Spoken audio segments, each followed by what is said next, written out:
నేను 100కు 100% నాకున్న అనుభవంతో చెప్తా ఉన్నా. మనం ఏం పెద్ద గొడవలు బట్టి కొట్టేది లేదు, గడపలు బట్టి తవ్వేది లేదు. పార్టీని పెట్టుకొని ఉంటే చాలు, టార్చ్ లైట్ పెట్టుకొని ఉరికెత్తారు మళ్ళీ మన దగ్గరికి. ఎక్కడికి పోతేరా నాయన అని ఆటోమేటిక్గా జరుగుతుంది. ఇవాళ రేపు ప్రజలు మునుపటి లెక్క గొర్రెల లెక్క లేరు. వీళ్ళన్నీ తీసేస్తున్నారు. ఇప్పుడు యాదవుల గొర్రెలు తీసేస్తున్నారు. వాళ్ళు డిపాజిట్ కట్టలు డబ్బులు వాపసిస్తున్నారు. చేప పిల్లలు బంద్ పెట్టిండ్రు, ఫీజు రియంబర్స్మెంట్ బంద్ పెట్టిండ్రు. ఎన్ని రోజులు ఒప్పుకోడతారు ప్రజలు? వాళ్ళు చూస్తారు, టైం దాకా చూస్తారు.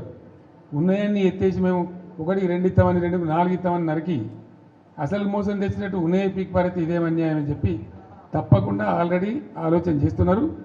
ప్రజల్లో తిరుగుబాటు ధోరణి వస్తుంది. డెఫినెట్గా మంచిగా బ్రహ్మాండంగా మళ్ళీ మనమే గవర్నమెంట్కి వస్తాం.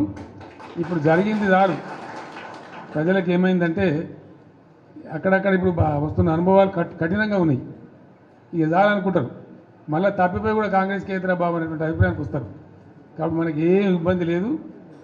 ఇప్పటిదాకా జరిగింది కూడా బీఆర్ఎస్ విజయగాథనే. ఈ పీరియడ్లో కూడా మనం పనిచేస్తూ ఉండాలా, తోచినంతలో ప్రజలు ఎంబడి ఉండాలా, ప్రజల సమస్యలలో వాళ్ళు ఎంబడి ఉండి పోరాటం చేయాలా.